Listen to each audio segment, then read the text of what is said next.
What's going on, y'all? What's going on? Hold on, y'all. Let me shut this door real quick.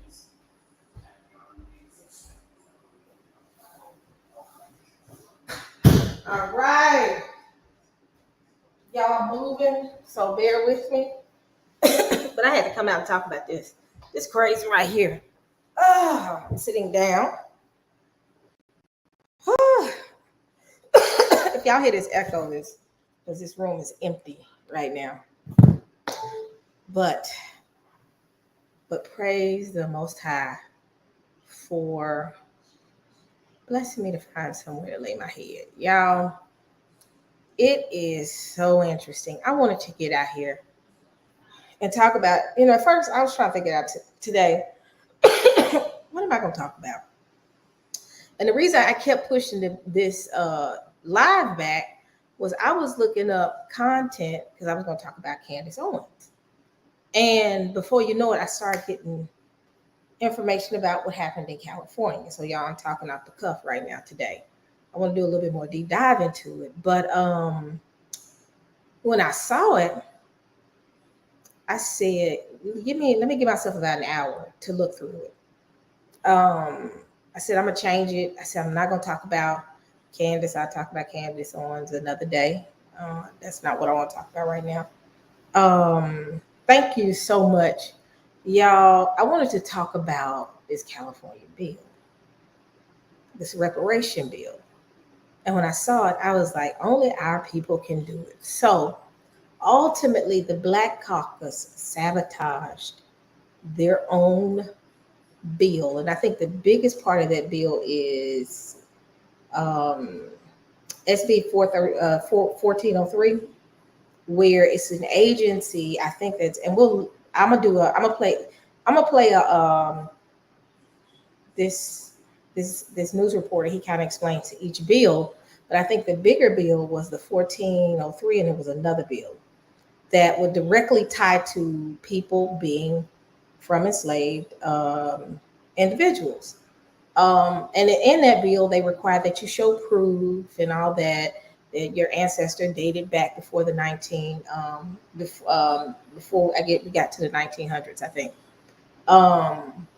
Which isn't hard to do because a lot of us have done ancestry, and you get enough, people involved in it, you can find somebody. I found somebody.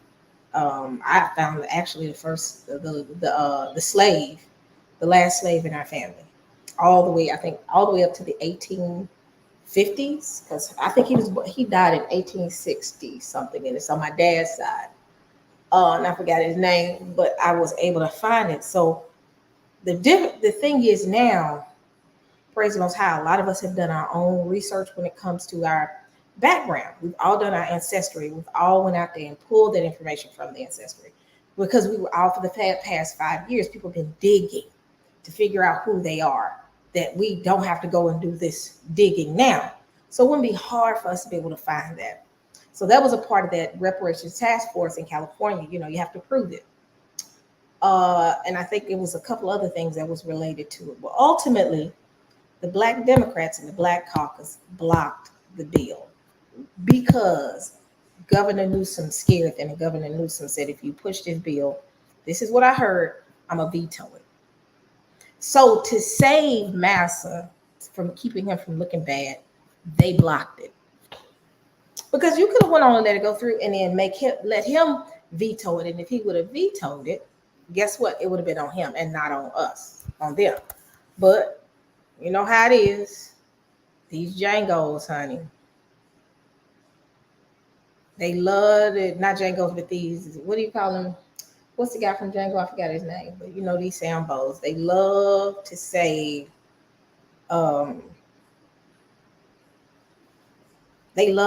Massa. And that's exactly what they did. So as I did some digging, I said, wow.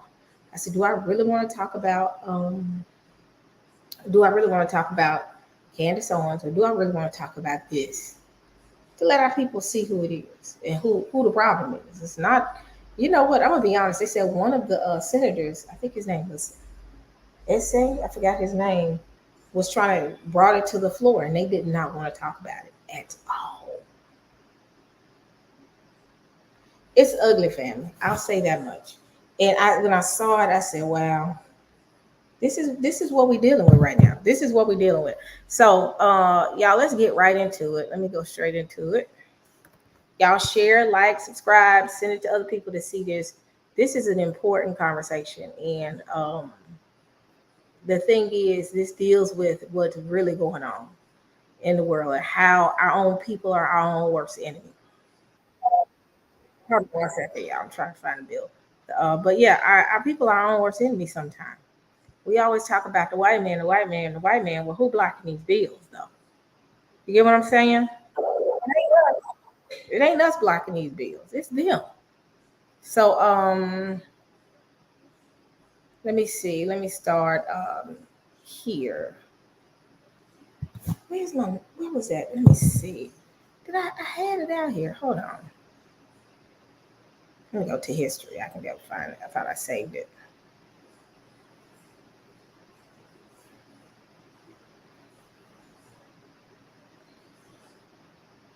So the author, and I'm gonna go into this first. The author of the bill, this is and I'm gonna share my screen. I'll go here. So these are the representatives in California, Black Caucus. And this is the California Legislative Black Caucus. So these are the members, current members. He was the one that authored the bill, and he was pushing the bill. But she, Lori Wilson, Stephen Bradford, authored and pushed it. She was the driver of blocking it because they feared Governor Newsom. Sad, y'all. It's a sad moment. But he pissed. Stephen Bradford is pissed. And he's more so pissed at Lori because Lori Wilson, who is, I think she's a descendant of slave. But I heard there's a lot of people up here that are not from here. So they're not African descendant of slaves. They're not so she blocked it. Very interesting. And what happened was they blocked it where it wouldn't even be a discussion point, I think, on the floor. So let me go into let me do my little thing before I get started. Because they've been watching me, baby, like a hawk. And the videos they taking down are old videos, so I'm not even upset about it. So y'all might see some videos that haven't been taken down. So let's do this real quick. Okay, so copyright disclaimer under Section 107 of the Copyright Act of 1976. Allowance is made for fair use for purposes such as criticism, comment, new reporting, teaching, scholarship, education, and research. Let me reread it because I don't want to mess it up again. Copyright disclaimer under Section 107 of the Copyright Act of 1976. Allowance is made for fair use for purposes such as criticism, comment, new reporting, teaching, scholarship, education, and research.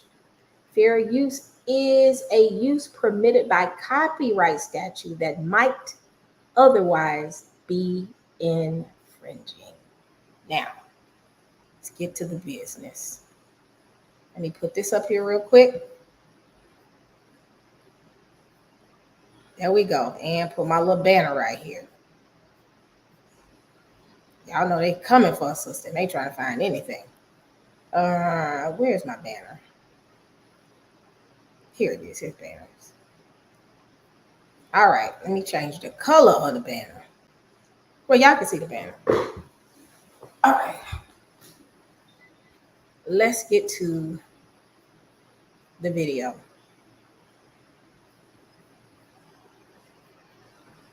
So this is a news reporter. This guy, he's been following this the reparation bill in California for a little bit. So if anybody don't know, California is one of the states that are trying to push towards reparations to Black descendants of slaves, Americans, us, foundational Black Americans, ADOS, however you want to put it. California was the first one to stage that conversation. or start that conversation. So but this is explaining the three key bills that this guy, Stephen Bradford, created. So, y'all, let's get these numbers up. Let's see. Fair use. Fair use. To the latest on the push for reparations for Black Californians for slavery and decades of discriminatory policies. Yeah, three key bills had major votes in the state Senate today. Yeah, ABC 7 News anchor and race and social justice reporter Julian Glover has been following this really every step of the way, and he's here with the votes, Julian, that just came in. Exactly. Those votes just came down within the last hour. We are, of course, watching those closely here. All three of these key reparations bill passed the California Senate with comfortable margins. We want to start with SB 1403. This was the really big. This is 3 months ago. This is prior to the incident that happened here recently. The incident where they blocked the bill, I think, happened August 22nd here recently. They blocked it.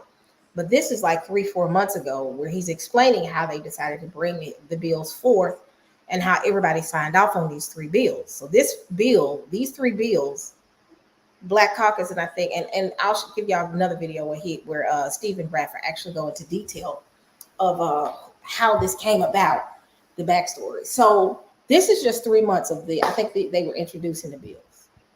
So remember, this right here is just explaining what the bills are. And they were explaining the bills. This right here is explaining the bills and them authoring and signing off on the bill about, I think, a year ago, but they're here now. I think 3 months ago. This is in the past. I pretty much say that. Big one here. It would create a new state aid. Here, it would create a new. We want to start with SB 1403. This was the bill passed the California Senate with comfortable margins. We want to start with SB 1403. This was the really big one here. It would create a new state agency, the California Freedmen Affairs Agency. Now, that agency would oversee and administer any reparations measures that are passed. To be eligible, you'd have to be able to trace lineage back to an enslaved person or Black person in the U.S. before the end of the 19th century. The bill passed 30-7. The second bill, SB 1331, would create a fund for reparations and reparative justice in the state treasury. This would be where the money would come from to pay for reparations. The Senate voted in favor of establishing the fund, but no specific funding mechanism has been determined as the state continues to navigate the significant budget deficit we've been telling you about. In other words, the account has been opened, but there's no money in it currently. It passed 29-8. Now, the third bill passed in a 32-5 vote. It would provide compensation to families who've had their property taken from them in racially motivated applications of eminent domain. The power of eminent domain has been used repeatedly to abuse, to move Black and brown people off of their land and destroy their homes. These actions have devastated the opportunity for families to build intergenerational wealth through the owning of land. The three bills today join AB 3089 that passed the state assembly last week. The bill would issue an apology to Black Californians for the state's role in instituting slave laws and discriminatory practices since its founding. Now, without a doubt, a true history-making day at the state capitol. Now, of course, we wait for these bills to go before the assembly, which will happen in the coming weeks. Then, if passed, those bills would go before the governor to sign or veto them. Yeah. That could happen as early as September of this year. So this is where we are. That last little thing, and it had to go forth and get signed off so it can go to Governor Gavin Newsom, for Governor Gavin Newsom to sign off on that. Keep in mind, they real quick to sign off on bills to support people coming here crossing the border. I get to you later, Hot Sauce. Give me a second. I've just been moving right here recently, so I haven't gotten a chance to do anything. But they'll sign off on bills with that, but they don't want to sign off on bills for reparations. So it got heated on the floor. Now, the end of this, when he said, take it to Gavin Newsom by September, this was that final phase that he's speaking of, that they were trying to get to. They were getting ready they could have signed off on it and have it sent to Gavin Newsom. They were afraid that Gavin Newsom was going to veto it, so they took it totally off. Now, the problem with this is you would have rather taken the hit instead of him taking the hit.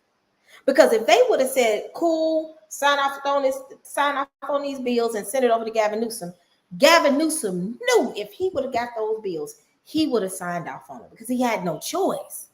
But what he did was a scare tactic, and they don't want to lose their money. Understand that these people don't. There are a set of people that look like us that ain't us. They're about that money. They're about that funding, and they would rather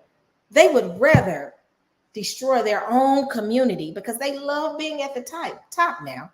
They like being the ones that have the money. They have a hierarchy mindset. They want to be on the top, and they know if we get these ninjas reparation, they're going to be at the same level of us. And the biggest fear is if California would have signed off on this, other states would have started doing it. You would have had to happen. And don't get into the South. It would have been Tennessee, Mississippi, Arkansas. All these states would have started coming in. And the biggest clincher is he says they would have needed to prove that they had an ancestor that was a slave by the end of the 1900s.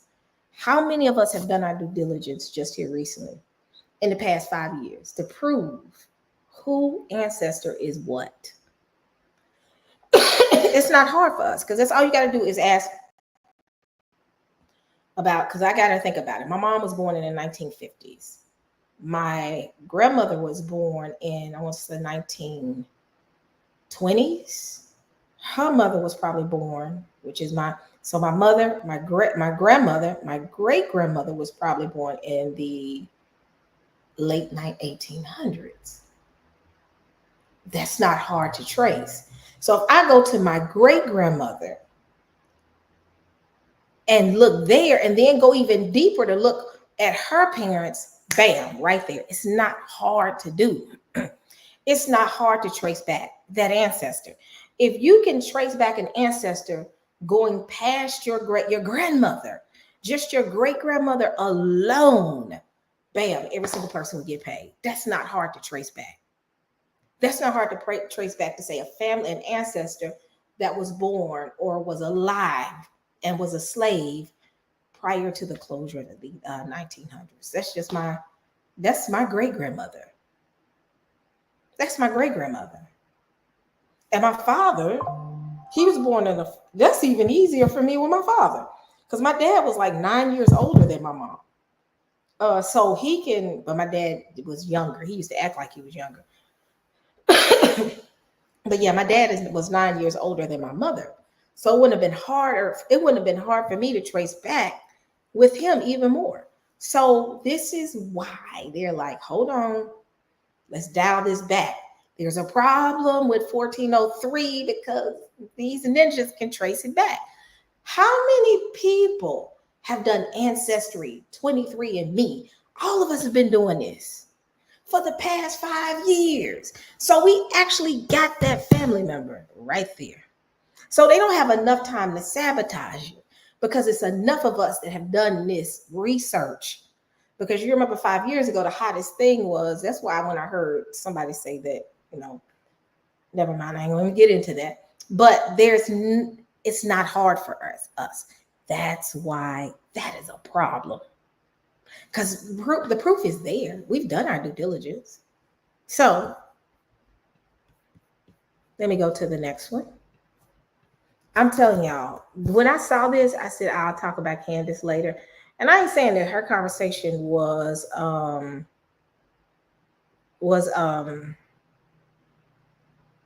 not relevant and we didn't need to talk about it. But right now, it's something else that we need to delve into. So go into my history. Yeah, I'm telling y'all, when I saw this, I said, yeah, the powers that be use these Uncle, no, I ain't gonna call because Uncle Tom, we know the history of Uncle, to come in and do what they do. Sambos do what Sambos know how to do well. So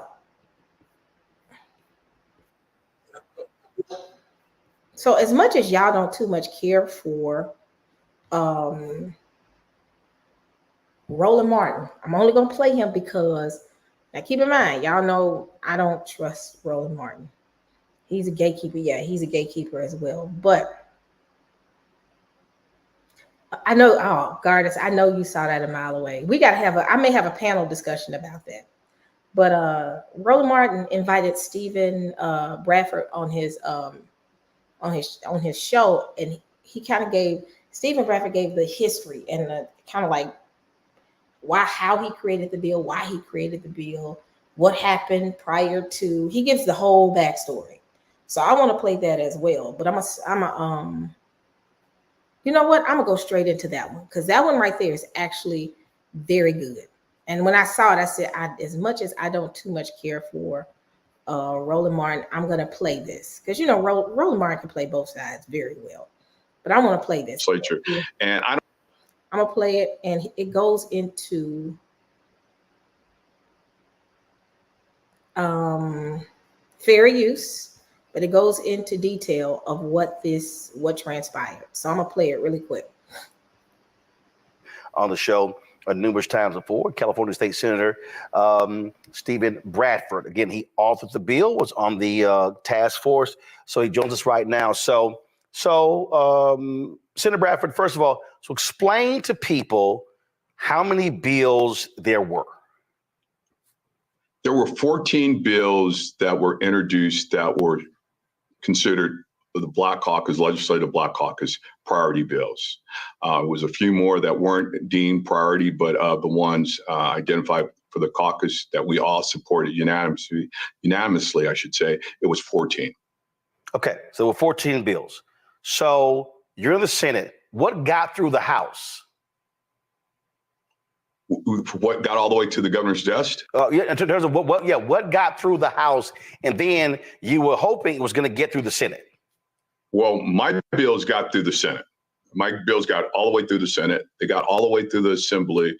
Through the last committee that they faced, policy committee, was appropriations. And to get out of appropriations without a single amendment, we figured we had no problems when it reached the floor. We had done a vote count, as again, I had 1403, which would stand up the American Freedmen Affairs Agency, 1050, which would have dealt with the racially motivated taking of property through eminent domain, similar to what I did 3 years ago with Bruce's Beach and returning that property.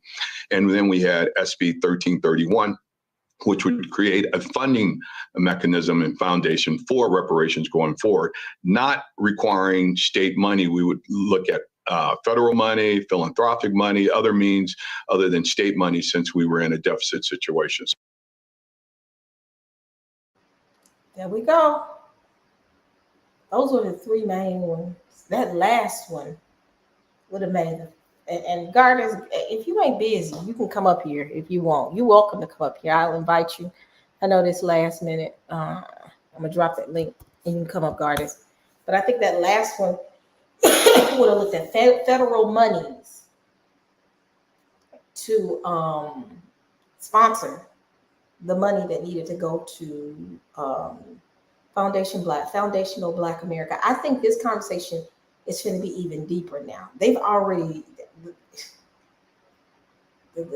everything is open now. Everything is open now. But California, the problem is we vote, we do identity voting, and I hate to say this, y'all.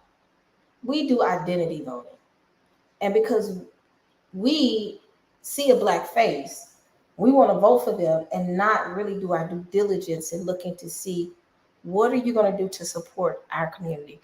Every community has things that they bring to the forefront when a president is running, from the Hispanics to the Jewish community, to the gay community, to the environmental awareness community, to the union. Everybody has something that they're asking for or are requiring for them to get up there. But with Black folks, we always got the tuck tail. What's going on, Gardis? What's going on, Sister E? What's up? Oh man, this it's so interesting. This reparations thing is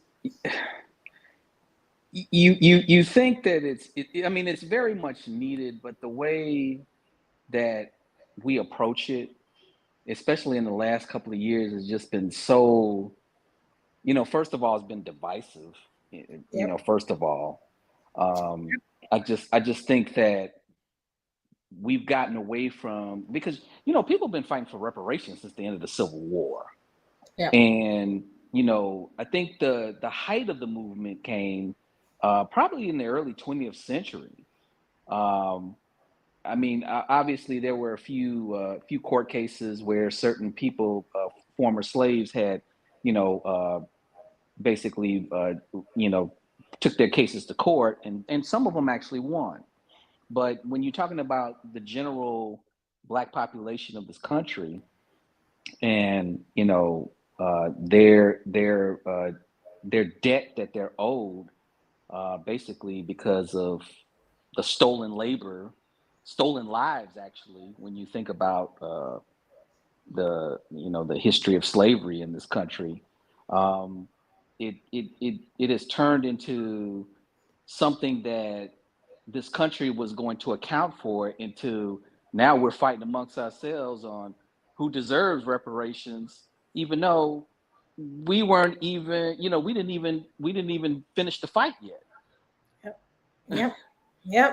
And the thing is this, what I don't like is, and what I didn't like about this situation is,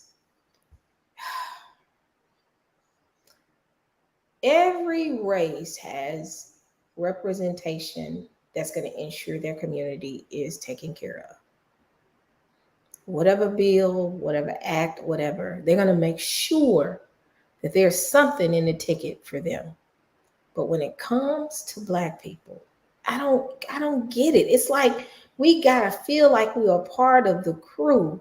And guess what? A part of that is kicking their own people. White people didn't have to block their bill.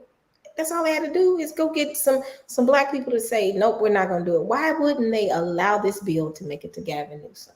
Because if he would have vetoed it, it would have been on him and not on them.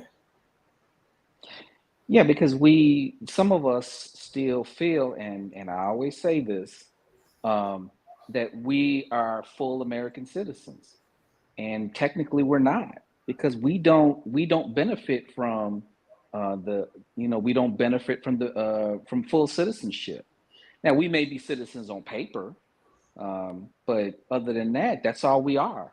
Yep. We're paper citizens, and for us to sit here and believe that we'll get the benefit of the doubt of just being American citizens, and actually being under the Constitution fairly and under the laws fairly, is, I mean, some of us are basically fooling ourselves.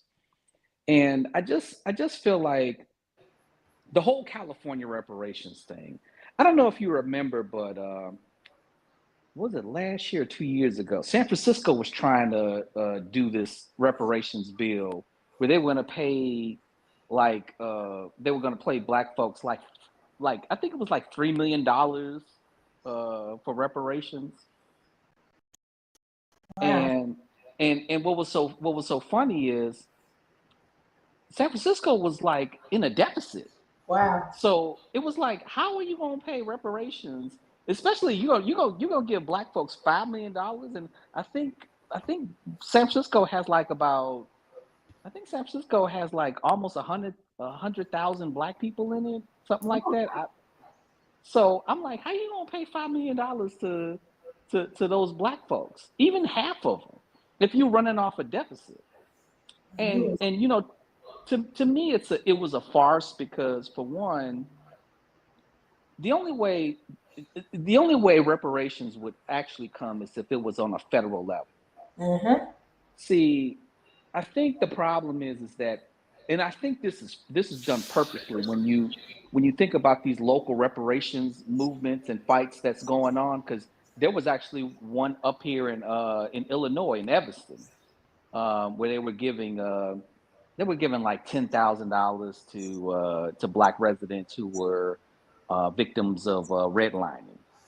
And from my understanding, and I talked to several people from Evanston, that actually ain't working out too well either. But I think these local movements of reparations are purposely done because they know they're going to fail. Yep. Because you technically can't give reparations to these small amounts of people because of the fact that they don't have the economy that the federal level has. Because if you think about it, take for instance the San Francisco reparations, right? So if that was to come into reality, how are you going to pay $5 million to hundreds and thousands of Black residents? That's almost impossible considering their, what their treasury is, and especially like I said, they were in the red. But if you do it on the federal level, the thing about the federal level is they could at least print money and give it, and give it to the people. So you can't you have to have an economy that is actually able to control its own currency in order to give reparations to fairly to the people that's in line for it. And I honestly think that when we look at the reparations count, and if you want to do it fairly, because I always say this, we always say that, and this is true. Our people, our ancestors basically built this country, and I mean that's facts. So if you look at the economy, right, the economy is measured off of GDP. So for me, a simple reparations package would be this: take half of the GDP, give it to Black folks for the next 213 years when we were officially in slavery. And I think that will be a fair reparations package for us. Yes. So you can take half of the GDP and give it to the you said for 200 years.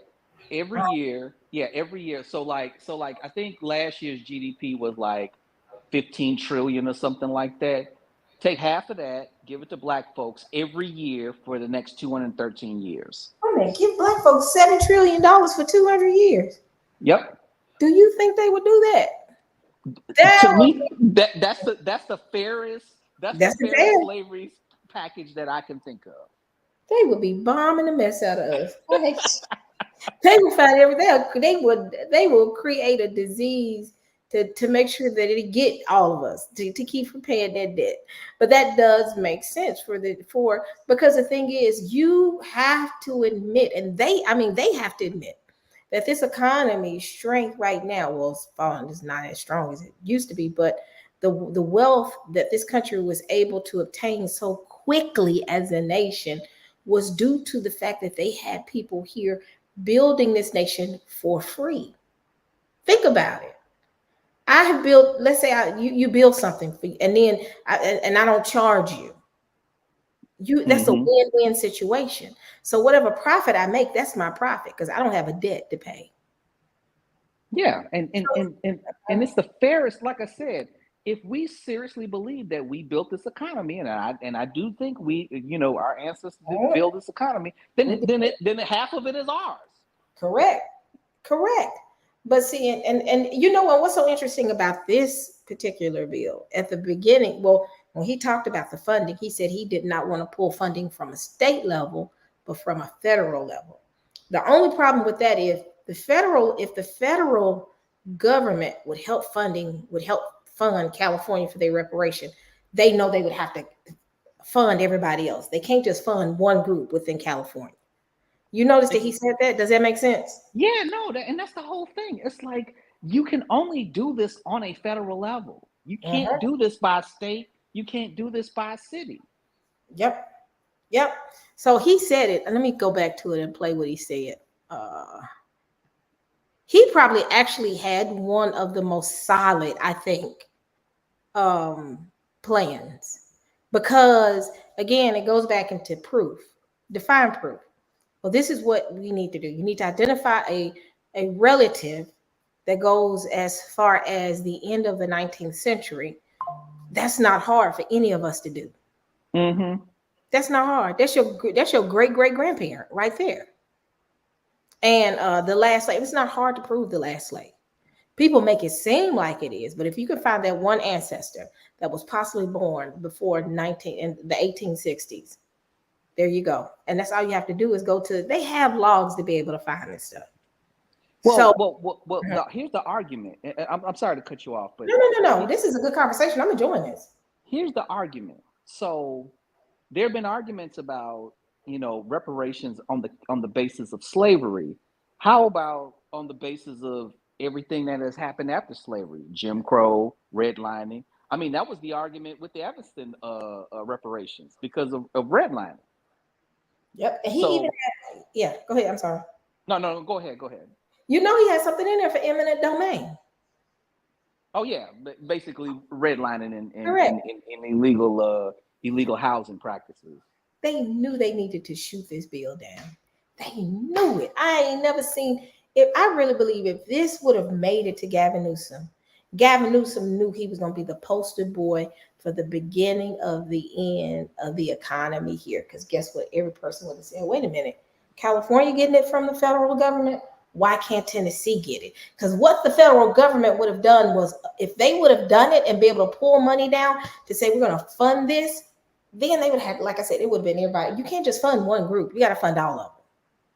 And I think that would have you know what would have happened? Somebody would have took that to the Supreme Court and they would have shot it down. Yeah. Yep. That's a shame. But Yeah. Gavin did not want to look bad. He did not want to look bad. No, he didn't. I was like, I would be highly surprised if this even got to Gavin Newsom's desk. That's what they did. They blocked it to keep it from getting to it. This was the last phase before it went to Gavin Newsom. Yeah, I was like, no. I mean, like I said, I would have been shocked, and I would have been like, well, he's gonna veto it anyway. So, but yeah, I wasn't surprised at all with that or with any other of the possible reparations movements that's happening across the country. But they don't want this to be national, and like you said, bringing it, using federal funds for it would have just went into it would have been a legal battle at this point. Yep. And yeah, I was like, this is not going to work. You can only do this federally. This you can't do this by one state. It is not going to happen. Yep. So let me see. Let me go, because he goes into details on each bill that they shot down.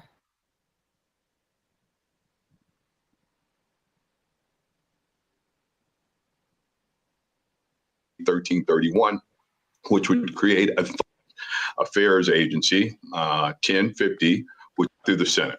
My bills got all the way through the Senate. They got all the way through the Assembly. Through the last committee that they faced, policy committee, was appropriations. And to get out of appropriations without a single amendment, we figured we had no problems when it reached the floor. We had done a vote count, as again, I had 1403, which would stand up the American Freedmen Affairs Agency, 1050, which would have dealt with the racially motivated taking of property through eminent domain, similar to what I did 3 years ago with Bruce's Beach and returning that property. And then we had SB 1331, which would create a funding mechanism and foundation for reparations going forward, not requiring state money. We would look at federal money, philanthropic money, other means other than state money, since we were in a deficit situation. So those were my three bills. What got through were some bills dealing with books in prison, extension of the Crown Act, the closure of grocery stores, a notice, I should say, for the closures of grocery stores and pharmacies. And I just don't have the rest of them in front of me, but those that stuck out for sure. All right. The stuff that they gave extensions to is just give Black folks anything. Let's not give them that bill. An extension of the Crown Act. I don't care nothing. I'm gonna be honest. The Crown Act is just saying that I can wear my natural hair at work. Mm-hmm. That's stupid. I'm not saying that bill doesn't make sense, but it's just give them anything, but let's not give them this. And they think people are stupid now. Well, yeah, it's that paternalism that they have, and it's like, oh, we're going to give you this, but there's nothing they give to you that empowers you. Correct. nothing that empowers you. You know, I you know, like over the last couple of years, I've been really contemplating on this whole reparations fight, and I've seen how it has descended into madness now. Whereas you know, it used to be an issue where you can actually you can actually form another third party off of this particular issue. But now it's got so divisive, you can't even, you know, Black folks can't even be unified on that particular issue. But I think I was listening to Dr. Linwood Tawheed, and he said something very interesting, and I thought was probably where the reparations fight is at now. And he said that the day we get reparations is the day we don't need it. Because the thing is that the only way he says this, the only way we can get reparations is if we get political power. But by that time, if Black folks got political power, then we won't even need reparations. Yep, because we're a powerhouse. Why? Exactly. Why would we need reparations at that time? That's it. And it's like, and that makes sense. It's so crazy. And it's ironic that you said that, because it's like, when you said it, I was like, if we got political power, what need do we have of reparations then? Exactly. Because it kills the lack of access to certain things. And it's just ridiculous that, I mean, I'm over it though. I'm not over it, but it is so disheartening to see this, that Black people that are representing us sit and make a decision, and the bills that they push forward, like you said, does not do any form of empowerment for the Black community. Books in prison. So you're pushing that Black people in prison and they need books. So you want us in prison. That's what I'm getting from that. The crown. Exactly. Like where did the prisons come from? Not unless you're talking about keeping Black folks out of prison. That, you know, that would be something good. But that's, you're in prison. We the only community that will have a bill that say books in prison. White people don't have bills like that. How about putting books in our libraries? And thank you, and in our schools. And in our schools, yeah, exactly. How about doing that first? So you see the sick mindset these people got, and these are our people. That they said. And one of the things that I, you know, like some years ago that I really appreciated was the fact that many people, when we started talking about this whole deserving of reparations, we started getting this context of who deserves it, right? So you already got this ADOS formation and the Foundational Black American Foundational thing, and you know. Here's my thing. I don't argue against that, because yes, as Black people in this country, we do have a different experience from Caribbean Blacks and African, you know, people on the continent and Europe and, you know, all around the world. And I appreciate that. However, when we start fighting over, you know, that our culture is more superior and we deserve this and we deserve that, you know, and get into these fights with our brothers and sisters in the Caribbean who are over here. And you know, don't get me wrong, because some of them come over here and they fight with us as well, which is not right either. But this is the conflict that we have. And the problem is that our identity as Black people in this country was actually, I thought it was a very important thing to understand, because our experiences are so unique. However, when we started fighting over each other over resources, then this is when this whole conversation gets convoluted, and all it does is cause conflict now. So even that to me has soured. Mm-hmm. Yep. And that's sad. I want to finish, but that's so interesting. Hold on. All right. So then all of a sudden, all hell broke loose. And this is a video here of one of the activists who was speaking outside of the assembly. Watch this. The bills are now. These are their bills. They have their names on the bills. They killing their own bills because they scared of the government. Now, listen, They're gonna see this and they're gonna get mad at us. They're killing their own bills, then they're gonna get mad at us. They're killing their own bills because they scared of government. We don't care. We need to send a message out to the governor. The governor needs to understand that the world is watching California, and this is going to have a direct impact on your friend Kamala Harris, who's running for president. This is going to have a direct impact. So pull up the bills now, vote on them, and sign them. We've been waiting for over 400 years. All right. So, and again, so this was another bill here. They were talking to. This was another video. They were talking to Lori Wilson outside the chamber as well. So, all right. What happened? You make it clear. You had the votes. What happened? I got noticed when I was in Chicago 2 weeks ago at the Democratic National Convention by Chair Lori Wilson of the Black Caucus. I'm the vice chair. She pulled me to the side while I was in Chicago and she says, hey, we've heard word that the administration might have problems with 1403. That was the only bill that we heard. 1403, again, that was the foundation for standing up the agency. And I said, oh, that's news to me. No one from the administration has contacted me.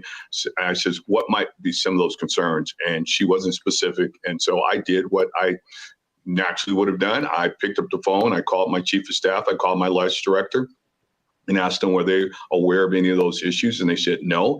And upon my return on Friday, we had a Zoom meeting with the director of finance for the state of California, and he explained what those concerns were. Joe Steppenshaw, who's a stand-up guy, and he just said, hey, Mr. Bradford, under these tough budgetary deficit year, we have some problems with standing up the agency, and we just have some concerns. No time did they say they were going to veto the bill. They just said we had some concerns, and they were going to offer up some amendments. He had nothing concrete at that time, so I says, hey, let me see what you come up with and we'll consider it. And fast forward to the next week, Monday, this past Monday, we were on the floor because we're in the last week of session. So we were going late every night. By the time I got a notice from my chief of staff and legislative director around 5 o'clock, they said, we have the amendments. And they're saying, I'm recommending you not take the amendments. And that was our position. We felt the amendments kind of like watered down the bill. It created a study. So we said no to those amendments. And I think that's pretty much what got us here today, because again, but no time did the governor or anyone in his administration say we're going to veto the bill. So the fear of a veto, I believe, caused members to say, let's hold the bills. Okay, so here's what I don't understand. If you pass it and he vetoes it, that's on him. By shutting it down, now it's on them. It's on the Black Caucus. And so I don't understand. I mean, you're a legislator. The governor has the right to veto bills. You pass the damn bill and then go, all right, let's see what you're going to do. I agree. We vetoed our own bill in essence. I mean, I've been doing this for 14 years in the legislature, and it's not the first time. I worked with Governors Schwarzenegger, Brown, and now Newsom, and they've all at some point I've had a bill where they say, hey, we got problems with it, and let's see if we can fix it. And we either come to agreement or we don't. I had a bill last year dealing with social equity with cannabis, and his point person on cannabis met with me and says, hey, Mr. Bradford, we got problems with the bill. We want you to take these amendments. And I looked at him and I said, no, I can't take them. And we moved the bill to his desk. He signed that bill. 4 years ago, as you well know, I was a joint author on NIL. It was tremendous pressure for that bill not to reach the governor's desk. From Emirates of NC2A, everybody was saying, hold the bill, don't get it to his desk. We got it to his desk. There was also a threat of a veto there, but what did he do? Not only did he sign it, he signed it on LeBron James' show The Shop. So the threat or even this saying that you have trouble was no reason to hold this bill. So I'm just disappointed that it didn't get to the finish line because we were there. And we had done a vote count on my both of my bills, all three of my bills, and we were standing at 50 plus votes. So here's where I'm confused then. So if you had the votes, so what happened where it didn't move forward? Like how did so you're saying that? So as you can see, it made it all the way to the final phase. and he's getting ready to explain what happened. What do you think so far, Gardis? The legislators, they're being controlled by somebody. Yep. And you know, I'm not a big fan of Roland, but I'm not either. he asked a valid question. He did. He asked a valid question, like how, you know, if he vetoes, if Newsom vetoes it, then let him veto it, but don't sit there and assume that, okay, he's gonna veto it anyway, so we'll just block it. No, that's not the way you're supposed to be a legislator. The people voted you in so you can make decisions, you know, based upon what is best for the people. And if you have a black constituency, in you know, that voted you in, then you need to work for them, whether the governor works against you or not. You know, it's sort of like, why do you do something like why do you even do anything like that? Because it just seems to me that you're not willing to fight for anything. Now, Yep. I don't know how the California state legislature works, but I'm assuming they didn't have enough votes for it to be veto proof. Because if you have enough votes, then He finna explain to you what happened. oh, okay, all right. Hold on. That the California Legislative Black Caucus as a body, they're the ones saying that it didn't move forward. So you're saying that the California Legislative Black Caucus as a body, they're the ones who stopped the bill from moving forward? They expressed concerns of not bringing it up on the floor. And so, you know, I'm a member of the caucus. I got outvoted and my bills were held. So here's what I'm confused. Go to my iPad, Henry. So they released this statement here on August 31st, and they said there's been interest regarding the status of Senate Bill 1403. The caucus was unable to participate in the legislative process collectively and only recently became aware of the concerns and issues with the bill. First of all, what the hell does that mean? That they were unable to participate? I'm sorry. Y'all, that task force, they've had hearings. We've covered it. We've had the co-chair on. Where in the hell have they been? And again, I wasn't made aware of their problems with the bills until last week, again, when I was in Chicago, by the chair of the caucus. So wait a minute. You're literally, aren't you the co-chair of the task force? No, I was co-chair of Legislative Black Caucus. But No, I'm sorry, but you were working with the Reparations Task Force, right? I'm following the guidelines and the recommendations from the 1,100-page report, yes. Right, so, but I'm saying you were part of that process. Yes, I was, for 2 years. They were aware that process was going on, right? Yeah, for 2 years we had. They were aware that bills came out of that 1,100-page report. Yeah. And so, first of all, when did you first put the bill together? I introduced the bill. I did a gut and amend last year. When last year?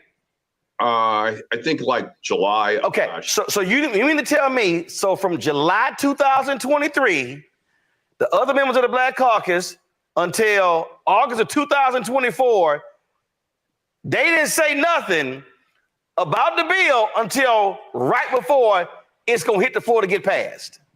They mentioned some concerns about the bill at the first part of this year, but again, in May, they all signed on as joint co-authors of the bill. And the language hasn't changed from the time. Wait, hold on. I'm sorry. Hold up. They signed on as joint co-authors of the bill in May. The language hasn't changed. And now all of a sudden in August, hold up, we got some issues. Yeah, it's the same bill because I didn't take the amendments. I can understand if I had taken amendments, but I guess you're saying they weren't aware of the amendments. We weren't aware of the amendments till, like I say, after 5 o'clock on Monday of this final week. And once we had a chance to digest them and look at them as my staff would do, we sent them out the next day or the day after to every member of the Black Caucus. We sent those amendments out and showed where we had concerns with them. So I go back to their statement. In its current form, one of the primary concerns with the bill is that it ceded legislative oversight authority, which is critical given the generational impact this legislation would have. What are they talking about? Seeing that it would take away legislative insider input and deciding what reparations would be, or the task force, or having to. That's not the case, because again, this is the bill. It hasn't changed that they agreed to be co-authors on. So if it exceeded it today, it exceeded it then when they signed onto the bill. The language has not changed. The language has not changed. And we were true to that. I've been an honest broker for all 25 years of my elected official. So ultimately, the Black Caucus blocked it to keep from going on the floor to be voted on. Mm-hmm. Because they said that this was first brought to their attention when they were involved in the conversations at the very beginning. Yeah, it's politics. And when I was listening to that clip, I was thinking about what he had said earlier about him being at the Democratic National Convention. And I'm wondering, you know, I may be wrong, but I'm pretty sure this being an election year for president, you know, and everybody's trying to get Kamala Harris, I'm pretty sure the DNC basically talked to a lot of these California legislators and like, hey, y'all need to back up. Y'all need to back off. If y'all back off, then we'll we'll make sure that your reelection campaigns are successful. We'll give you the amount of money that you need to be reelected. And if not, we'll just we'll replace you with another candidate, because the issue of reparations is a hot topic, and we've seen legislators over the last years lose elections because they don't follow, they don't toe the line. Who's the congresswoman in Missouri that lost her election because she had criticisms of the Israeli government? Cori Bush. She ended up losing her election. Hello? Oh. Sister E, can you hear me? Yeah, I can hear you. What were you saying? Okay. But no, what I'm saying is that legislators who don't toe the line, they get ostracized. They get outed. Cori Bush in Missouri, she had criticisms of the Israeli government's handling of Gaza, and she lost her election. What's his name? The guy from New York, Jamal Bowman. He had criticism. And what's so funny is Bowman was not like a staunch critic of Israel. He just had concerns about it, and he ended up losing his seat. So yeah, if you don't comply to the to the line of the party, then yeah, you're liable to lose your next election. So this is probably what happened to them. They got scared and just like, okay, we won't push this bill through because we got phone calls from Washington saying that if you support this, we'll make sure that we won't support your next campaign. So that's a mess, and that's exactly what happened. They pretty much was like, and that's how I feel too, because you brought up a great point. This happens right after the DNC. And that's when he said that's when she pulled him aside and said, we have a few concerns about it. Mm-hmm. So it was conversations had. And our people for some reason love power so much that they'll throw their own people under the bus. Yeah, exactly. But I have to get off because I got to go to a wedding. So okay, well, thank you, Gardis, for coming up here. All right, thanks for having me. All right, you got to keep coming up here. I love your insight. All right, thanks. All right. Y'all, ain't that something? Let me finish playing the video. Life 14 in the legislature, and I don't hide the ball, and I show up every day and I do the work, And my bill had not changed. Again, I stood firm. I mean, for it to get out of appropriations, Assembly appropriations and Senate appropriations with no amendments on it, stated that it had a lot of support. And then all of a sudden they're claiming, so now they're saying, oh, no, we're gonna make this happen in the next session. Really? Well, I'll be gone, but And you'll be gone because what term expires? I'm termed out in December. It has to be absolutely devastating, gutting. I mean, I don't want to, but it has to be really disappointing for you to be right there on the 1 yard line and having the votes lined up and the Black Caucus back out at the last second because of the threat of a veto from the governor, which you never heard directly. Yeah, this is probably the most heartbreaking disappointment time experience in my time as a legislature. And again, you're taught early, don't fall in love with your bills. I didn't fall in love with this bill, but I fell in love with what this bill meant to not only Black Californians, but Black America. And I knew how important it was as a state and as a nation to get this across the finish line. We were there. And I'm proud of the work that we've done. I'm proud of the work as we did as a task force. And I'm proud of the work that I've been able to do with members of the Black Caucus. But yes, to say that I was deeply disappointed at this. This is probably the most, shocking and, I don't even want to, it's been hard. It's been really hard because we were there. And I think we vetoed our own bill just because, and I understand, I want to work with the administration. And again, if the governor had, or his administrative staff had indicated that there was a veto in line, I would still say, let's work with this, but I still probably would have moved. There's no doubt I would have moved forward with my bill. And I want to be very clear, the governor's administrative staff, as well as he, has been very collaborative with the Black Caucus all this year since we've introduced our bills. And so, again, I was shocked when I was in Chicago to hear that there was problems with 1403. And what jumps out the most here, again, is you had the votes lined up. We did a vote card on all three of my reparations bills. My staff and I had coordinated, and we said we were going to take them all up on Wednesday of last week and have them all done that same day. We had a 50+ count. Prime example was 1050. They still brought up 1050, SB 1050, that dealt with the racially motivated taking of property. It got off the floor with, I believe, over 55 votes. Discover Boating and Progressive present the top safe boating tips. We may adore the ahoy from our dogs while on board. However, their safety.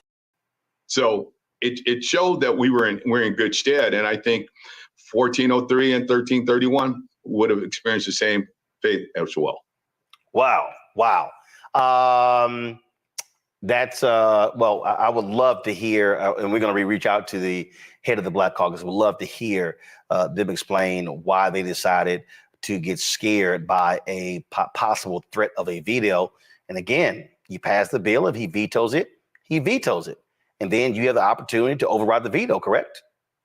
That's true. We have a supermajority in both houses. But again, and we're co-equal partners in government. So, I mean, we shouldn't no more acquiesce than the governor should acquiesce to us. We're co-equal partners. So we need to understand and appreciate our position as well, in this process. And, I was ready to move forward. I was totally committed to moving this package forward.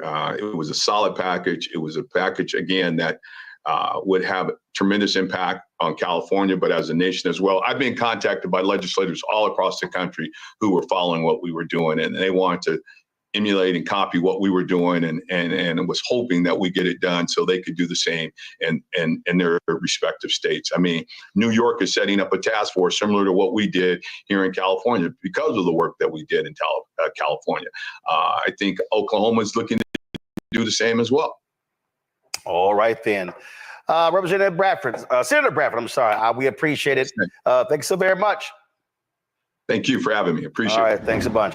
Julian, what do you make of the, some would say, cowardice of the California Legislative Black Caucus for scuttling these bills at the last second when, according to Senator Bradford, he had the votes? He had the votes. He's been working on this so long and so hard. I admire him so much. He's a friend, but I really admire the work that he's done and the persistence. And to take all that 1,100 pages and boil it down to, I think it's 14 pieces of legislation, and to get to that point.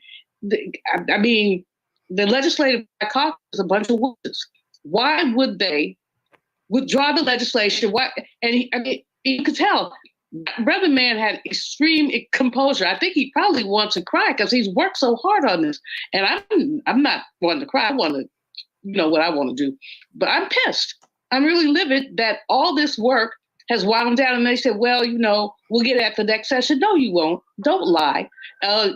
Because frankly, he's been the he spearheaded it. I don't know what the considerations are. Why they did it, but the way they did it was cowardly. It was non-collaborative. It was anti-African, if you will, because the African people deal in collaboration. What it was is it was just a wuss move. And again, they need to explain. As Steve said, the governor, the ledge, they're equal partners. The governor can veto and they can override. So what is the fear here? I mean, are they Mr. Bo get jangling because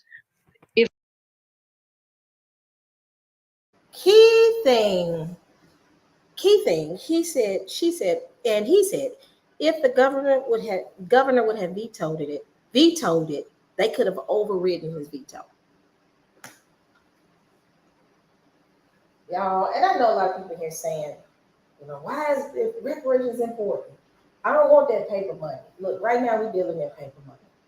Give me that paper money, I'll transfer it to whatever natural resources that I want to transfer it to.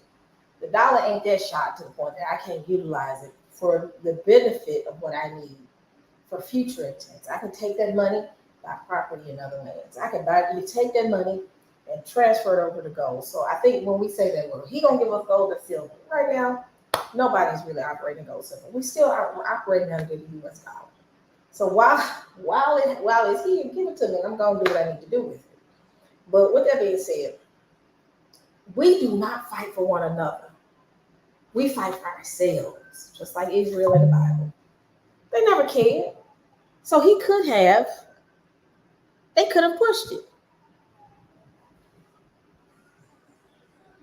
Who are these people here saying that I'm supporting Trump? Y'all get out of here. Get these trolls up out of here. Jeez, these trolls are really getting on my nerves right now. But with that being said, y'all, I promise y'all, this right here, and no, I do not support these Black Democrats ain't for us either. So I'll leave it right there. Ain't neither one of them, neither side have talked about efforts to or any restitution to our people. So I'll kill it right there by saying that. But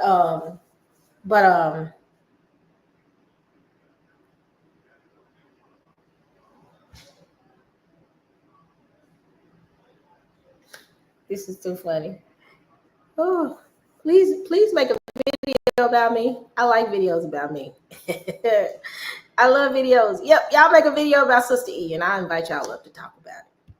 All right, but yet and still, y'all, this is gonna be interesting to see how this transpires. I'm gonna play a little bit more of this. 1 second, y'all. I love videos about me.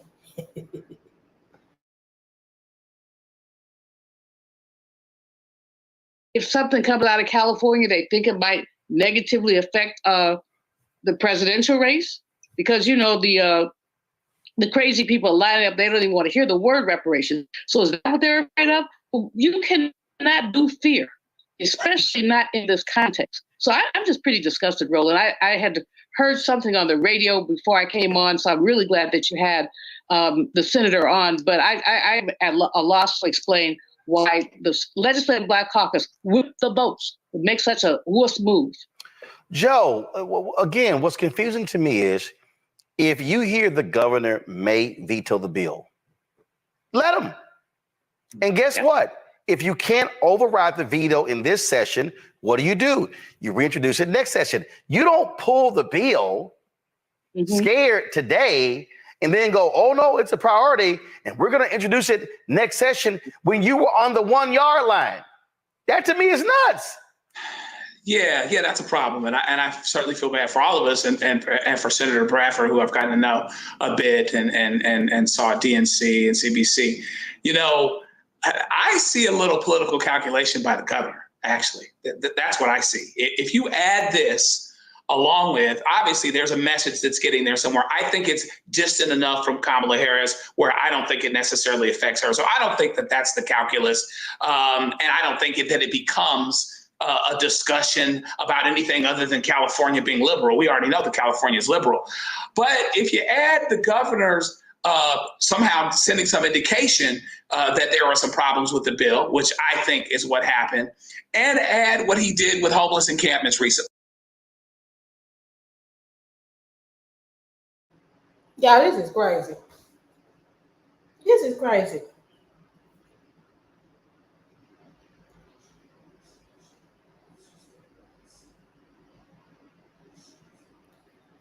This is crazy. Hold on.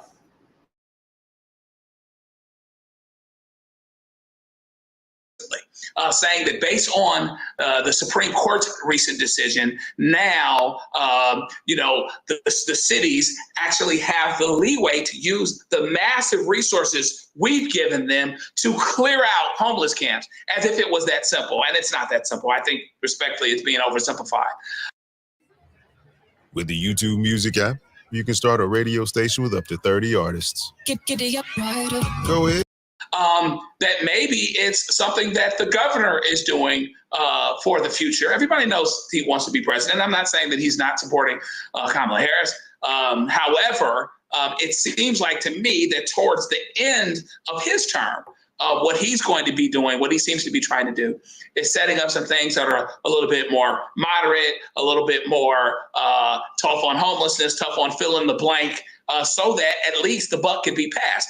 I had the money. I gave the money to the agencies, to the local cities, and it was up to them to do X or Y or Z, so it's not me. So I wonder if there's this larger narrative related to it. But yeah, they should have just presented it.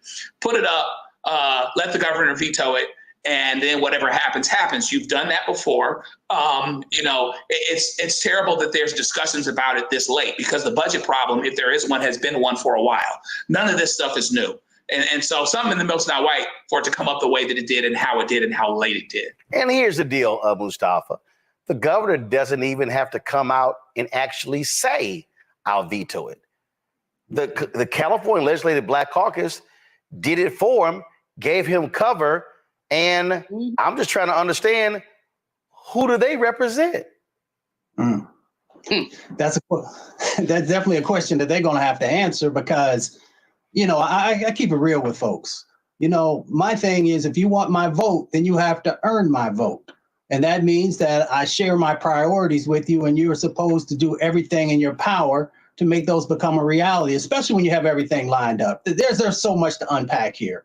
I worked on Capitol Hill. I worked on HR 40, so I know all of the people have been working for decades upon decades upon decades to make sure that reparations became a reality. To be this close and not to push across, allow him. If he doesn't want to sign it, allow him not to sign it, and then he carries the weight for that. So it's just so strange. And when we talk about budgets, I actually handled appropriations when I was working on Capitol Hill. It was one of the responsibilities I had. We find the money for the things that we prioritize. John Conyers talked to me night after night after night about that, and he drilled it in me. If somebody really cares about something, if they want to see it become a reality, they will find the resources to make sure that it is signed and that it becomes, reality for folks. So some of the stuff that folks are sharing, people continue to insult our intelligence. We understand that if there is a problem, you let people know that way ahead of time so that they can work it out. That's what legislators do. If there's a challenge, if there's not the resources are there, people find a place where they can get those resources from. And if there's something in the language that is a significant problem, then you find a way to come together through collaboration, as Julian shared, to make that become a reality. So this is a bunch of smoke and mirrors that's going on right now. They know how incredibly important reparations are. There are lots of folks who are talking about it, trying to figure out how to make it become a reality, how to make sure that after all of these years that Black folks in America can finally begin to breathe again, can finally make sure that, you know, everything that was stripped away from us, that we can start to repair that so that we can start to heal. And what this does, let me be very clear with folks, this continues to just rip open the wound once again and takes us further and further away from healing. So shout out to all those brothers and sisters who have been doing it for decades, trying to make this become a reality. Shame on legislators who are not willing to stand up and push and make those folks who say, if the governor doesn't want to sign it, let the governor carry the water on that. When you talk about Blackness and what happens in... Y'all, that is so interesting to watch that. And see, hold on, y'all. 1 second, y'all. It's so interesting to see that they don't have to do nothing. They don't have to do nothing. They can send someone to do it for them. They can send somebody to do it for them, and it's our people that does it for them. Come on, Rhea. Out of here.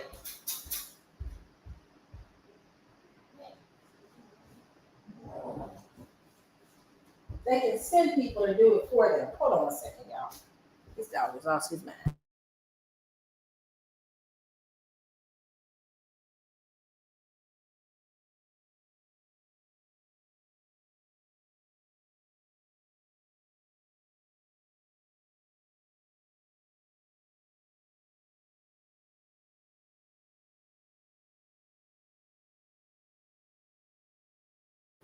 Man.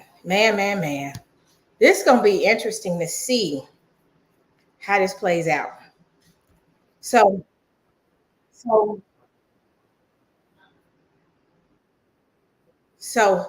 here's the event where everything goes left. Hold on.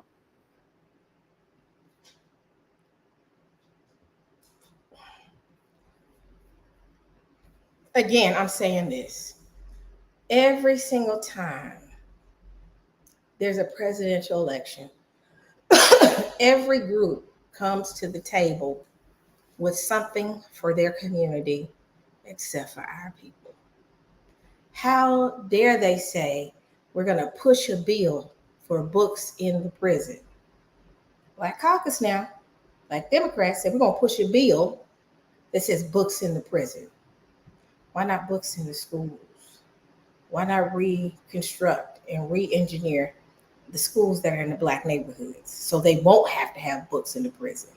You see how they think? They give us anything. That's jacked books in the prison. Let's don't give them reparation. No. We don't want to see them rise up. We want them to stay down. So to make them feel good, now this is our people that look like us. We're going to put books in the prison. No, real. Books in the prison. Books in the prison. This is what we want to give. This is what we want to give to the Black community. We're going to give you good books in the prison, but we're not finna re-engineer these Black schools. We're not going to go look at these schools and investigate what's really going on in the education system in our Black communities. We're not going to really deep dive into some of these teachers that teach our kids at a subpar level so that they can stay. No. We're not going to put money into that. We're going to put money into putting books in the prison. We're not going to give you reparation. We're not going to look into the rising up of our people. We're going to see the tearing down of our people. And while we're tearing you down, we're going to throw books at you. Y'all see how stupid that is? And it's treating us like we're idiots. Like we don't have sense enough to say, hold on, wait a minute. You're not going to fund reparation, but you're going to fund books in the prison. Crown Act, because I want to wear my hair natural. Wearing my hair natural at work, how is that going to benefit the Black people, as Black whole community financially? Doesn't really. We've been wearing natural hair to work. I work for one of the biggest companies in the world, and majority of my friends had natural hair, and they didn't say a word. We're gonna give them something. And they fall for it every single time. Fall for it every single time. But I think now it's hard for it. Now the wool is off. We can see what's going on right now. We can see what's going on. So now you can't just give us anything because we're gonna question it. Like, so over here you said no to this, but yes to that. So you're promoting school to pipeline. What is it? School to prison pipeline. That's the support. The school to prison pipeline. That's what it sounds like.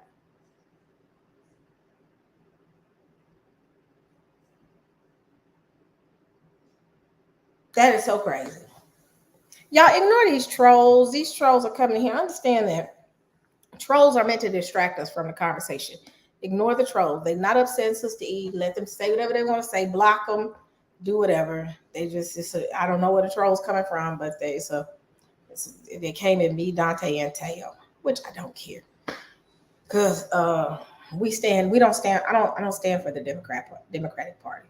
Don't really care for the Republican Party. I don't care for either systems, but the worst system is the Democratic Party. Democratic Party has been strategically put in place to ensure that we do not rise up as a people. Malcolm X said that. Malcolm X said that.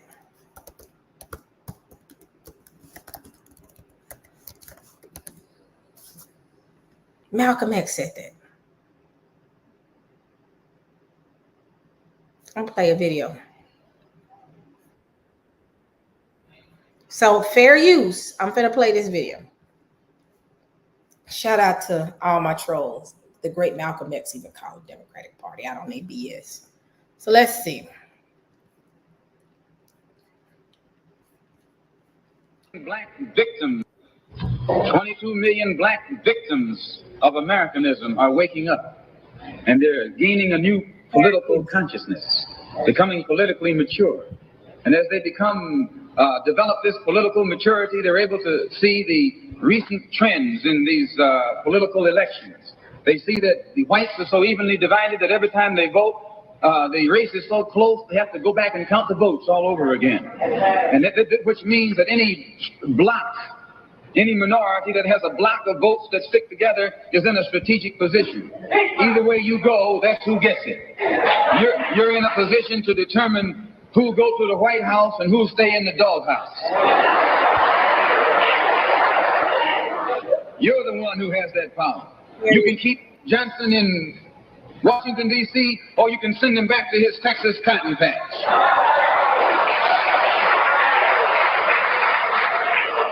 You're the one who sent Kennedy to Washington. You're the one who put the present Democratic administration in Washington, D.C. The whites were evenly divided. It was the fact that you threw 80% of your votes behind the Democrats that put the Democrats in the White House. When you see this, you can see that the Negro vote is the key factor. And despite the fact that you are in a position to be the determining factor, what do you get out of it? The Democrats have been in Washington, D.C. only because of the Negro vote. They've been down there 4 years. And all other legislation they wanted to bring up, they brought it up and gotten it out of the way, and now they bring up you. And now they bring up you. You put them first, and they put you last. Because you're a chump.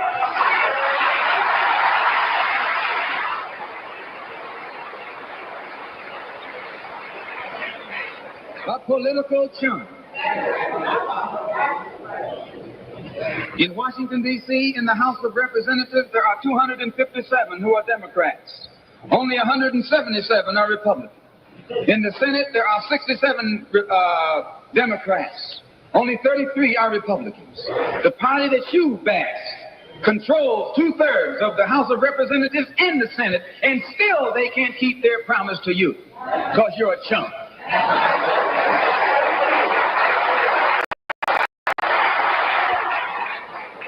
Anytime you throw your weight behind a political party that controls 2/3 of the government, and that party can't keep the promise that it made to you during election time, and you're dumb enough to walk around continuing to identify yourself with that party, you're not only a chump, but you're a traitor to your race.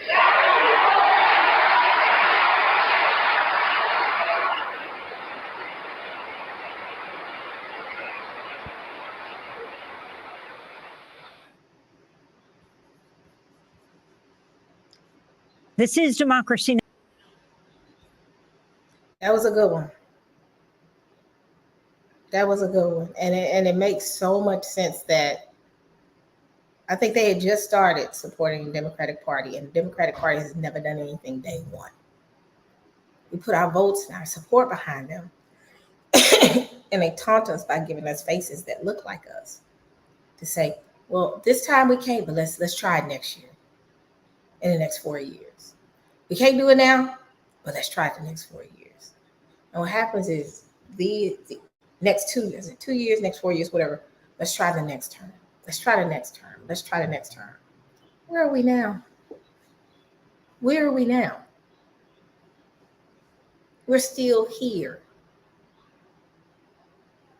They have never truly cared about the Black person. They've only cared about our votes. But once they're in office, we become a nuisance. They don't want to hear what we got to say.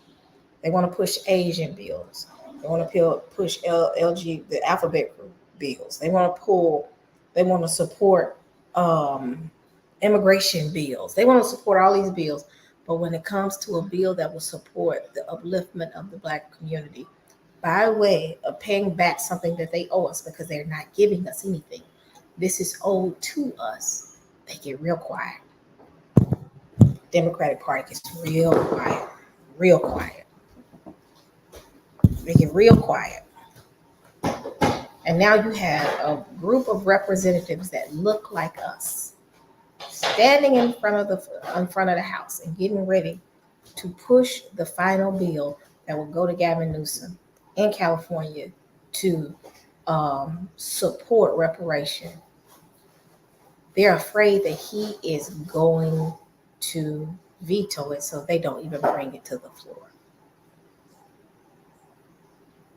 And if they vetoed it, they can push back on that veto. They love their money and their position and their power. And they would rather remain in power than to fight for their own people.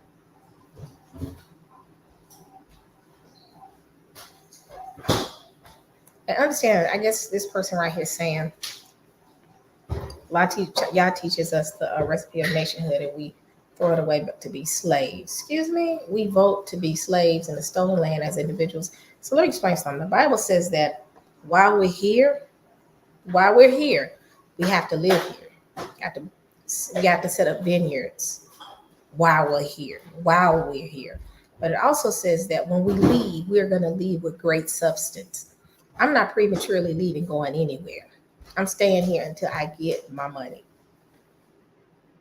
That's the thing. So that's Bible. If you want to talk about Bible. So he says that he's going to judge these nations and we're going to watch the judgment. Shut that door back, Master, because he's finna. We're going to watch the judgment. And then when we leave, we're leaving with great substance. So I'm going to get my substance. And then once I get my substance, I'm out. Yes, we're supposed to teach our people. Yes, we're supposed to teach our people the Bible. But yet it's still in every single Exodus, the power, the group that put them in captivity. They gave them restitution. So I'm not being fooled by that. I'm not going nowhere. I'm not going nowhere until Yah says something. When he says go, I'll go. But I know when he tells me to go, he's not going to allow me to leave empty-handed. The children of Israel with Moses did not leave empty-handed. They didn't leave.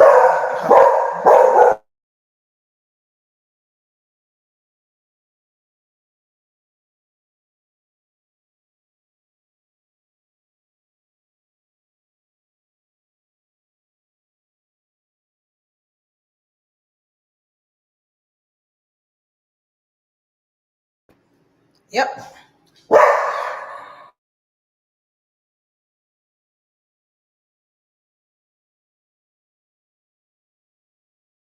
Yeah, that was real. But yeah, we're supposed to leave with great substance. So yeah, not going nowhere until I get my money. And that's owed to us. So even when the children of Israel left Egypt, and when they left Egypt, they left with what substance? They didn't leave empty-handed. They left with substance. That's how they were able to build that golden calf that Moses was like, really, y'all finna do that? Because they had substance. They left with gold. They left with their silver. They left what was owed to them. They didn't leave empty-handed. And this is going to be the same thing. When it happens, we ain't leaving empty-handed. That's Bible. So y'all don't get tricked by that. As far as us voting, I mean, we're here. And this is the system that we live in. So, so yeah, I just want to kind of put that in because, when people do that, it's just like, understand what you're supposed to do. We're supposed to live here, create vineyards here until he tells us to go. But back to the whole situation. It's just like we vote. We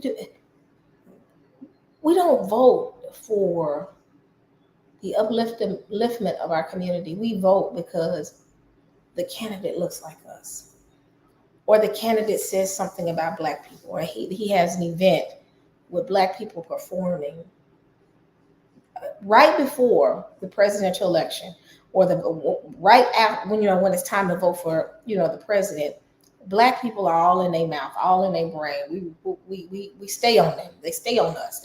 We're gonna give you this. Let's have a barbecue. Let's do this. Let's put Kirk Franklin on the stage. Let's put Meg Thee Stallion on stage. Let's do this, and we just be in awe. And then guess what happens? When they win, Meg Thee Stallion goes back to what she's doing. Kirk Franklin goes back to his life. They continually push bills to support other communities but ours. They get ready to do that now. I ain't never seen a group of Black people loving Kamala so much, and Kamala ain't did nothing for our community. You look at the DNC event. It was just, every face they showed was Black face. Every face. They love to put us on camera when it's that time. But once they get in office, yes, they go ghost. They go ghost every single time. So don't be fooled by these folks. And I know we not, but this is just so very interesting. And the crazy thing is, I've heard people say, well, let's go on back to Africa. That's great. But I'm going back wherever he's supposed to send me when they give me my dues. They owe us this. They owe us this.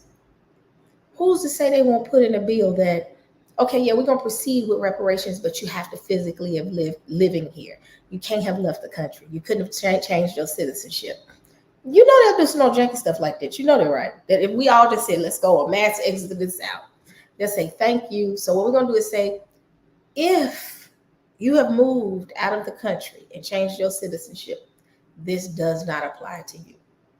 Y'all better understand the game. Y'all better understand this game. They want us to go. They want us to go. I'm not going nowhere. Give me my money, and I'm standing firm on it. I'm not moving on it. And I've never been led to leave. Give me my check. Give me my check. Because that's my check. It's not your check. That's our check. They so shaky. They'll be like, yep, they gone now. Let's go ahead and push this bill forth. Because it's beneficial to us now. Because it's only 10% of the people still left here. And a 10% would get paid.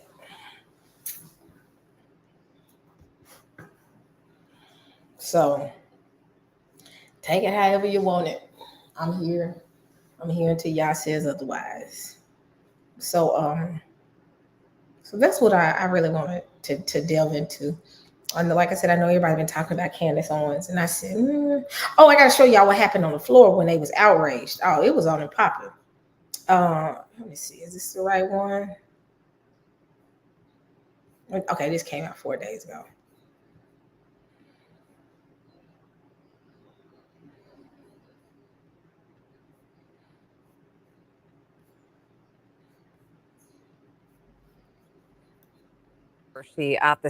We start tonight with controversy at the state capitol. State lawmakers wrapped up their legislative year over the weekend, but it was not without protest over the state's landmark reparations bill.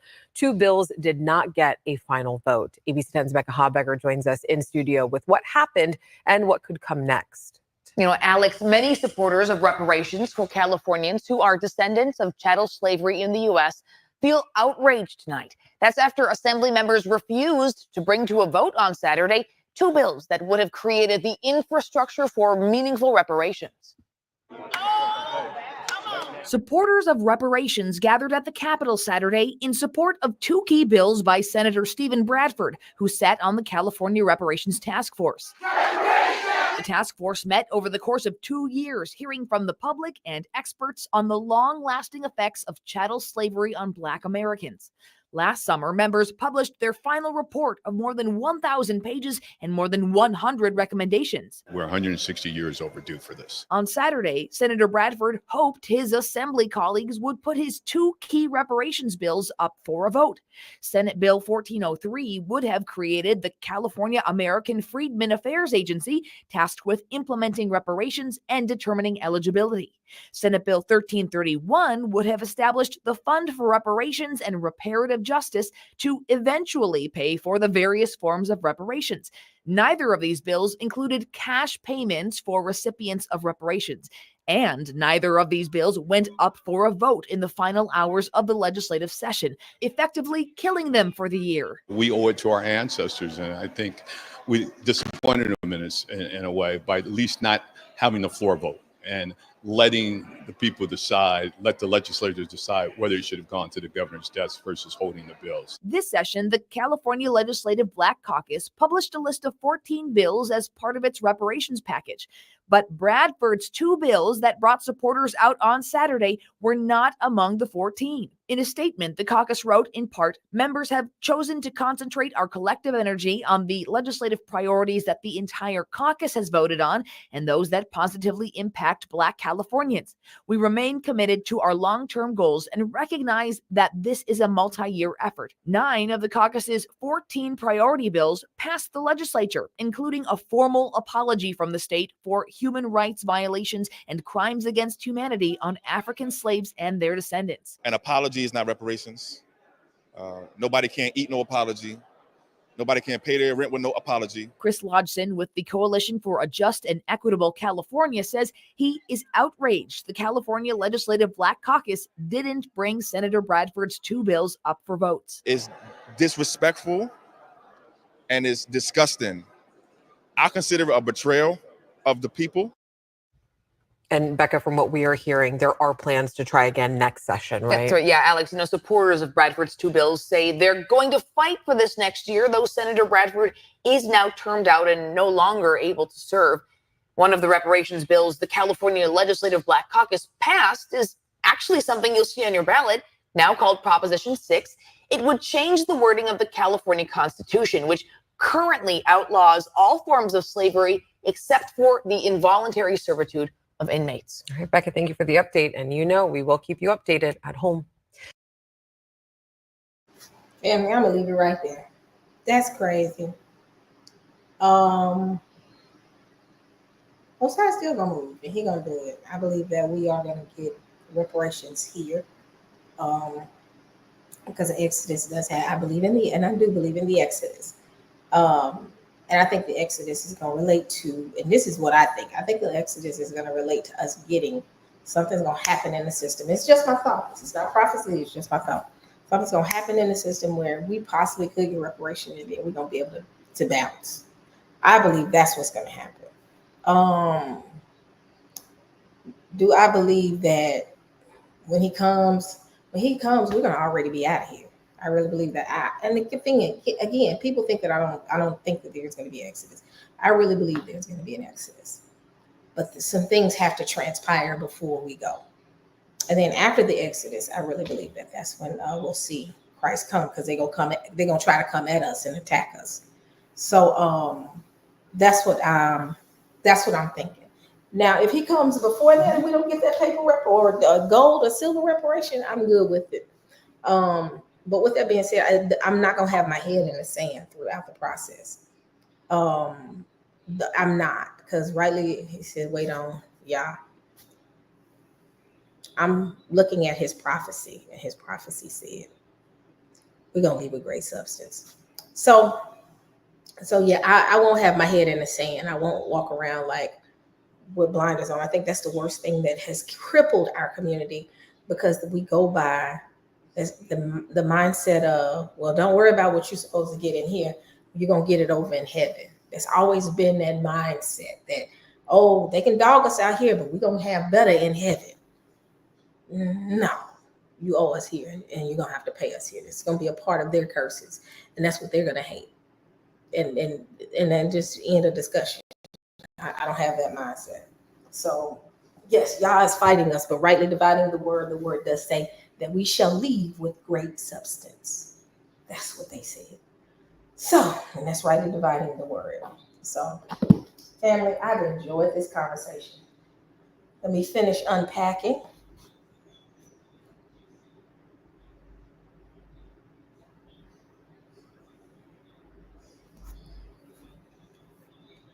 Let me see.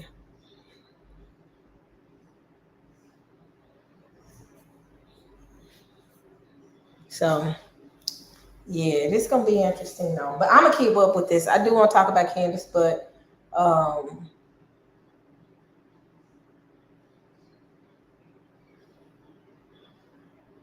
agree with that. But they're gonna have to. They're not gonna want to give it. They're not gonna want to give it, but something's gonna happen.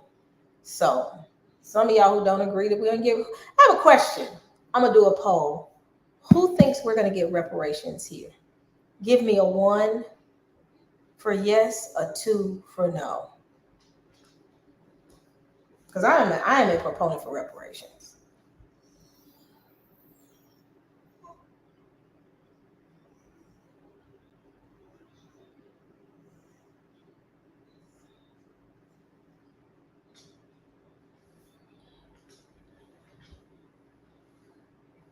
All right.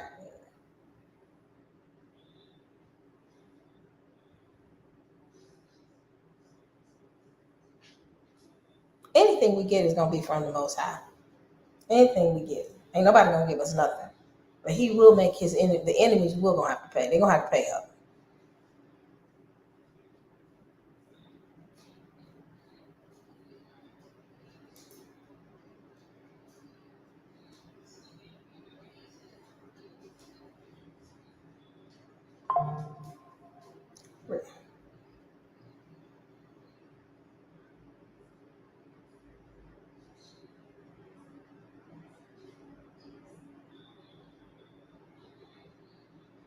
All right. So let's not have our heads in the sand, family. It says we're gonna get it on the other side of glory. I don't like that. That right there irks me.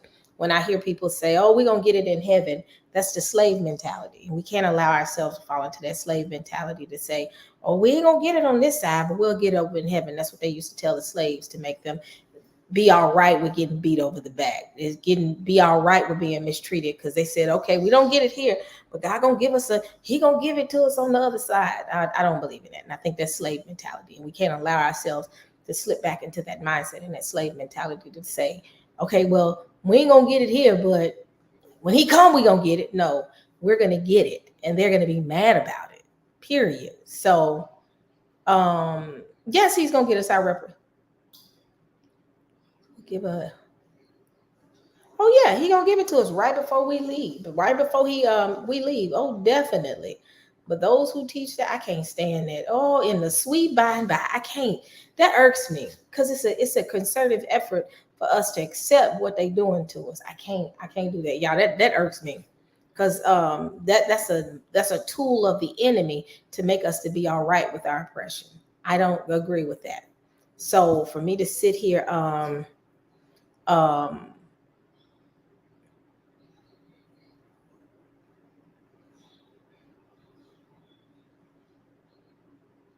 I'm just looking at that. And it might be gold and silver, but y'all, I'm not gonna sit here and say over in the sweet by and by. Let's be quiet and put our heads in the sand and keep reading the Bible. God gonna give us this reparation. And it's like, Moses stood before the courts and said, let my people go. God instructed Moses to go do that. The children of Israel and Moses just sit there and say, all right, we're going to accept it. And when he comes, we're going to see him coming in, we'll get our, no, God told Moses, go and tell them to do this. Go and tell them to do this. And he obeyed and he fought against the system and got his people out of there. And God made a way for him to get out of there. But he had to obey and do what he had to do. And Egypt had to feel the loss. Egypt never recovered after that. So they left out of the land with great substance. That's the book. And they're going to do the same here. And they are going to be forced to give it. And when they give it, they're going to feel it. But I do not believe in that teaching of don't look at it, keep your head turned, keep your head in the sand, keep reading the word, let our oppressor continually oppress us, and we will get it in the sweet by and by. And that's what they teach us, y'all. And I don't like that. That right there. I think if anything that irks me, because it's a concerted effort for me not to fight against my oppressor. Don't fight against them. Just accept the oppression. No, we're not. So if people are doing this within legislation to keep us from getting reparation, yes, I'm standing and I'm fighting against it. The problem is we've become so used to the mindset of let's just wait till the sweet by and by that they dogging us out, and we're not standing firm to say no, this ain't it. So I don't do that. Yep, they're gonna feel it like we did. So yeah, rightly dividing the word is to understand that. And in those days, he's gonna do that. He's gonna give us he is gonna give it to us. But he giving it to us doesn't mean that he's gonna stand right there in the middle of the floor and say, here's your reparation. No, he's gonna make the nations turn against each other, and they're gonna have no choice but to eventually give it to us. And they're gonna feel it and they're gonna see it. So I don't give me that sweet by and by stuff, y'all. I can't. It just irks me. Because again, it puts us in a position to say, that's all right for them to oppress us because he's coming. Don't fight the system. Just keep reading your Bible. And the Bible tells you that when this happens, what's going to happen is in the last days, we're going to see this system fall apart. And when we see this system fall apart, then we'll leave, and we'll leave with great substance. And that's what I'm waiting for, that great substance. So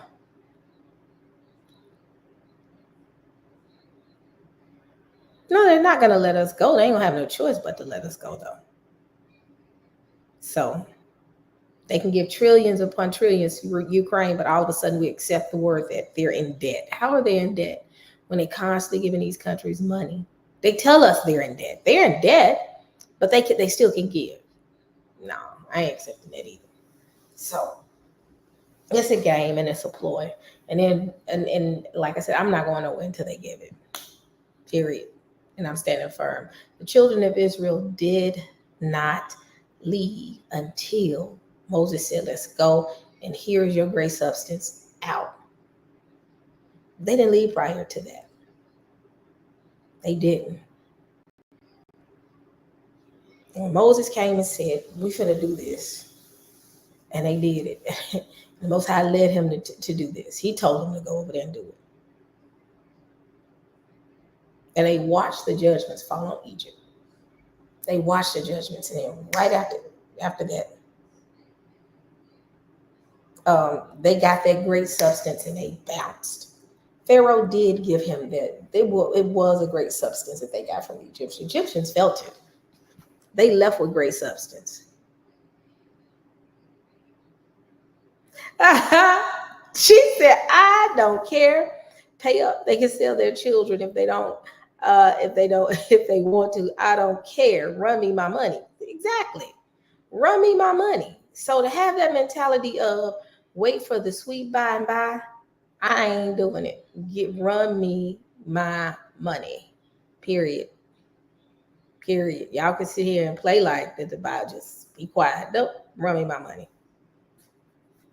Run me my money. So I don't wait for the sweet by and by. Give me my change right now. And y'all better be careful too, because sometimes trolls will be in here and they'll just come in here and say anything and throw the whole conversation off. But give me my money. Cut. Thank you. Cut the check, period. Cut that check. Cut that check. Ah, my knee hurts. Oh, my knee hurts. But run me my money. And I'm waiting on it. But I think this right here is going to lead to other conversations. It's going to lead to other conversations. It's going to lead to other conversations where people are going to eventually, it's going to be a bigger audience. And it's going to be a bigger conversation. And it's going to be interesting.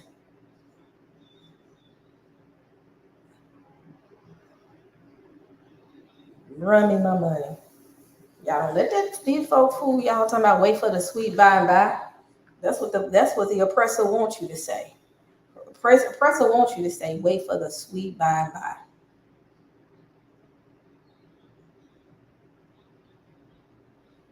I ain't say you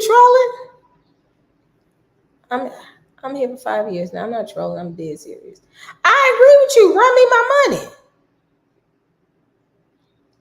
Notorious Hebrew, I know you're not trolling. Stop, sis. I know who you are. I agree with your point. Run me my money. Run me my coins. And quit playing with me. Quit playing with me. Run me my coins. So, these folks think they finna get it. Man, please. Man, please. Don't listen to these folks that's so spiritually minded that they ain't. Run me my coins. Period. Run me my coins.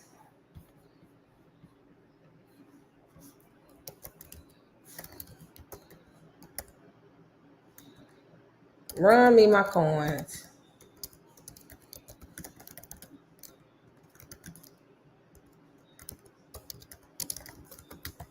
They got all the money in the world to pay for wars. Run me my money. Yep. I don't know how much we should get. I don't have an estimate. But the thing is, it's not giving, it's what's owed. Oh, they got it. Don't think they ain't got it. Stop playing. They got it. They got it. They lying to us to say they ain't got it, but they got it.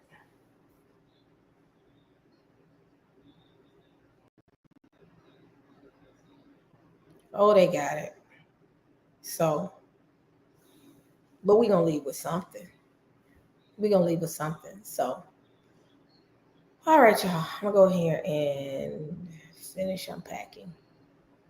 Oh, I hate packing. I like unpacking. But for some reason, I'm dragging my feet on this unpacking. So, it's going to probably take me a month. Yep, the wealth of the wicked is stored up for the saints. Firm believe in that.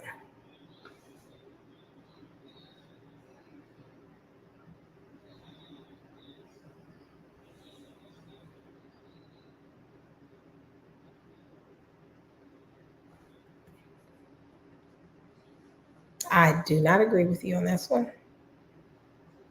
That goes totally against scripture. So I don't want no payment. I don't trust their payments. You said she would continuous payments or lump sum. Give me my money lump sum all at once. Because right after they give it, some things finna transpire. And they ain't gonna be able to give us our upcoming checks. Give me all my coins. Period. So let me see.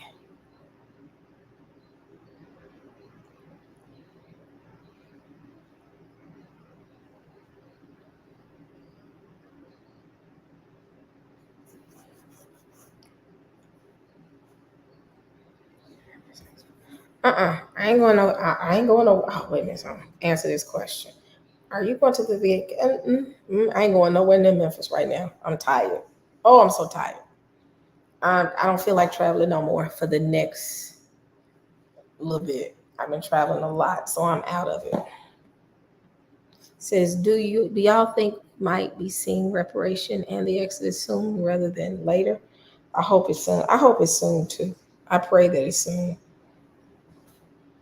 And the way things are running right now, this is going to get real interesting.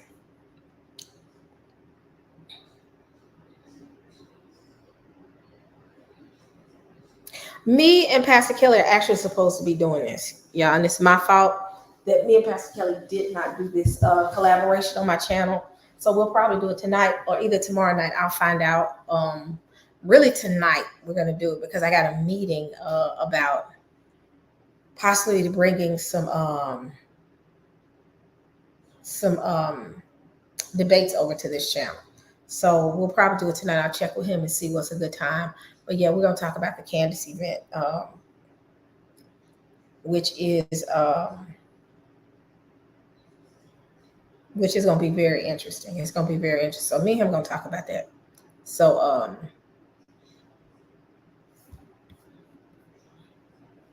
let me see. It says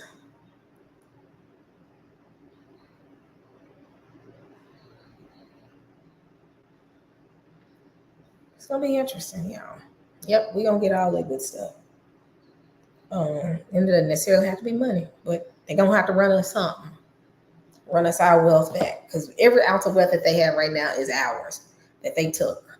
So, all right. Well, I'm getting ready to go, y'all. I enjoyed this conversation. I think Rio hurt himself because now he whining every time he walks. So I think he pulled something. So I'm going to take him to the vet sometime this week. So, all right, y'all. Love y'all. Have a good one.